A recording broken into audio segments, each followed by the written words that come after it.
And we are live, guys, on YouTube. What is going on? Vitaly Dubin is here with Crypto Daily Show. Super excited to present to you the show on a daily basis and give you all the hot news about cryptocurrencies and Bitcoin, what is going on. And as usual, Bitcoin never sleeps. We have a lot to cover today.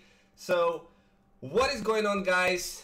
I'm super excited. Vitaly Dubin is here, founder and creator of Bitcoin's Walls Club system, where we are helping people become Bitcoin and crypto millionaires. And I am on track to helping 500 people become crypto millionaires and 10,000 people support fully themselves with cryptocurrencies. Super excited about that. The news about cryptocurrencies never sleep. There's always something going on. There's always exciting news. And that is what is today's In Crypto show is all about. To share with you the latest news about Bitcoin cryptocurrencies, to give you market updates and see where we are going, because you gotta plug in, you gotta stay in tune, you gotta see what is going on so that you don't miss the opportunities that are presented to you on a daily basis. So let's start, guys.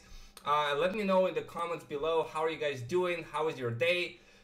Because I'm definitely monitoring all of that. So let's start with the market, right? So we are right now at $419 billion market capitalization, guys. This is exciting. We are getting up and up and up, back to the all-time highs of the end of December, which was around 800 billion. So we are getting there. The number of cryptocurrencies are rising as well at 1,592 cryptocurrencies right now. We're seeing Bitcoin is trading at about $9,226 right now, which is 3.5% up from the last 24 hours. So we broke the $9,000 yard from the low times of 6,500, which was the lowest low for Bitcoin in 2018 after a descending rally of 70% down from the ultimate high of 20,000. We are going to $20,000 to $25,000 by the end of this year, maybe more. We see Ethereum is gaining speed at 6.47% since the last 24 hours. We see Ripple, Bitcoin Cash is soaring, absolutely soaring at $1,533 right now. If you have been buying Bitcoin Cash a couple weeks ago, you've made significant gains, you know, since this rally of Bitcoin Cash. All the market is in the green, which is exciting to see. There is a reason for that, which we'll cover today as well, why Bitcoin Cash is rallying so high right now. As you can see, it's been trading just 7 days ago at $750 on April 17th, and we are right now double that at $1,500, right? So congratulations for all you guys who bought Bitcoin Cash. The amount of jobs that are being listed by the startup companies and the cryptocurrency community is on the rise. By the newsletter from Angel List Weekly from the startup jobs, as you can see, even though Bitcoin peaked at 19,000 and it crashed all the way to $7,000, the amount of new cryptocurrency jobs postings has been increasing all the time. The number, it's almost like doubled, right? It's doubled. So we are seeing a huge gap in the marketplace from people that are experts in the cryptocurrency space, in ICOs, in development, in blockchain. So if you're guys into all of that, is definitely a room for you to grow and learn those skills. You'll be very well requested by the cryptocurrency community.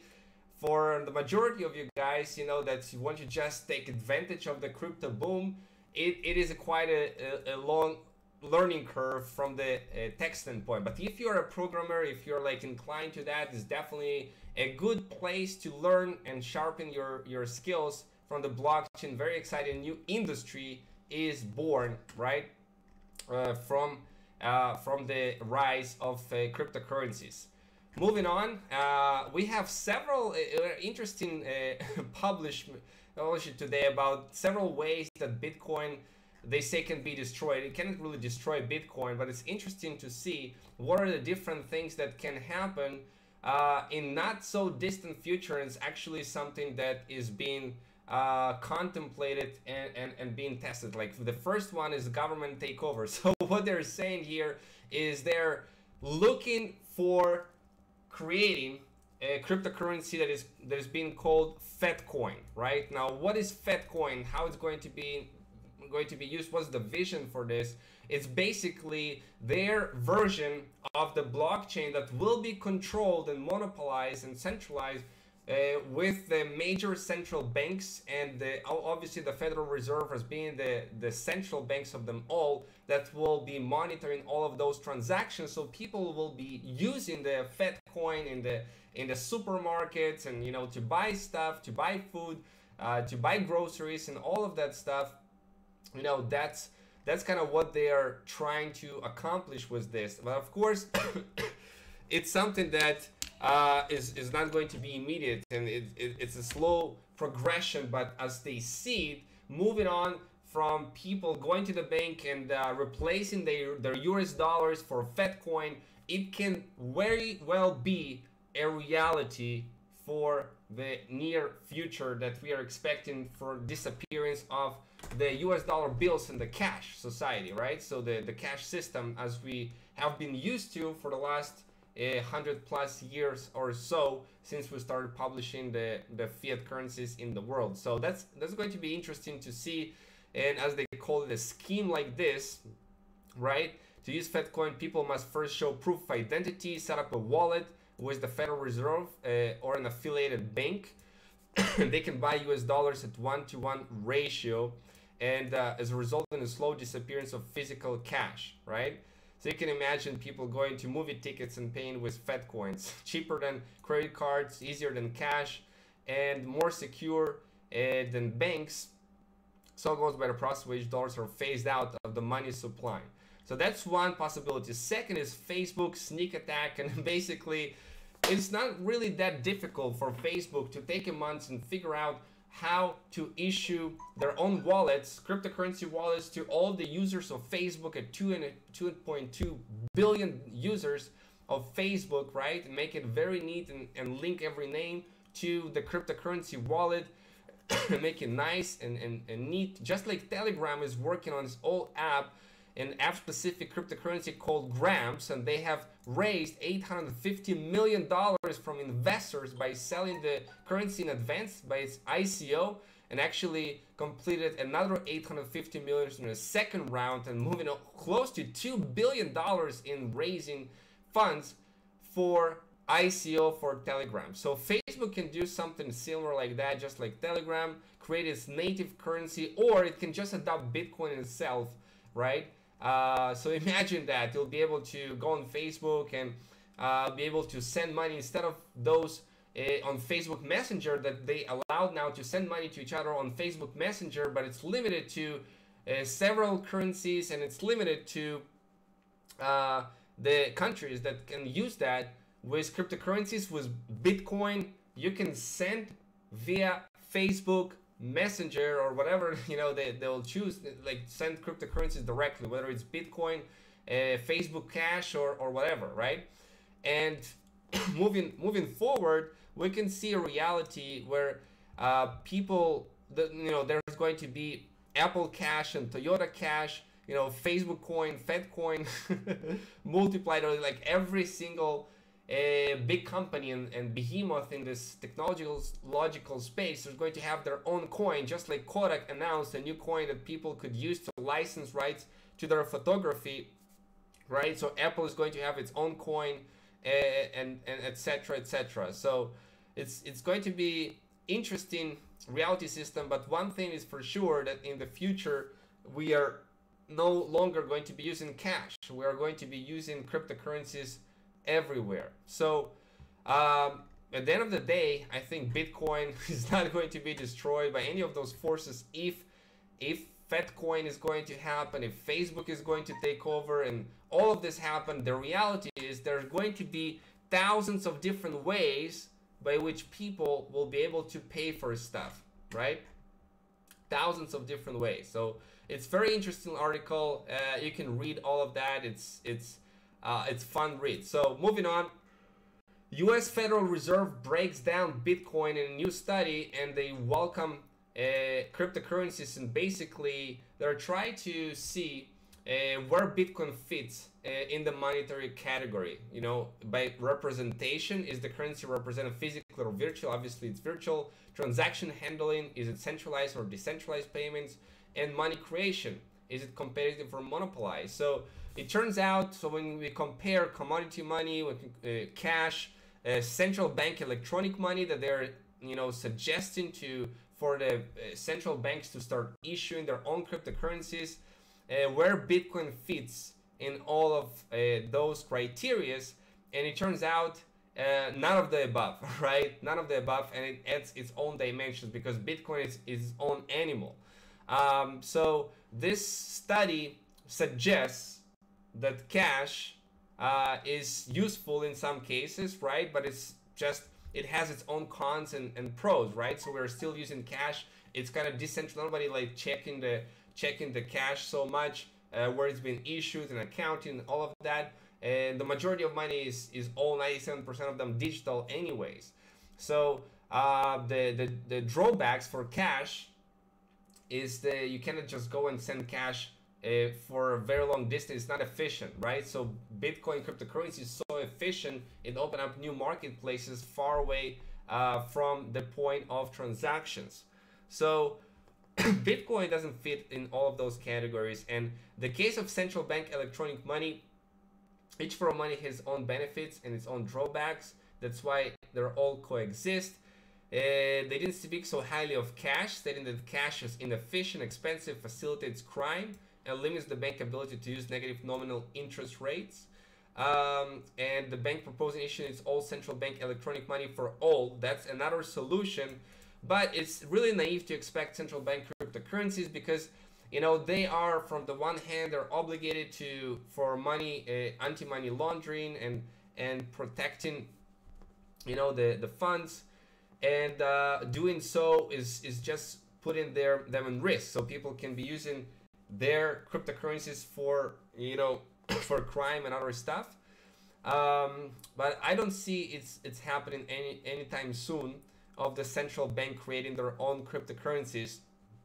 Okay, but it's definitely a possibilities that they're looking for. So it's going to be interesting to see how that performs. Now moving on to Bitcoin Cash, that hard fork on August 1st, 2017 is now really on the rally. It's on the rally right now. It's trading, as you can, it's like $1,500 right now.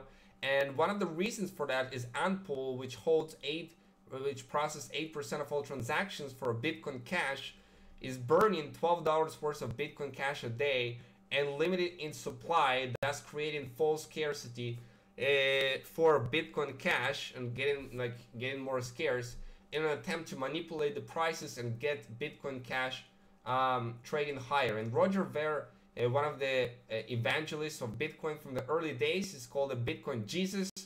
You know, he is a big proponent of Bitcoin Cash.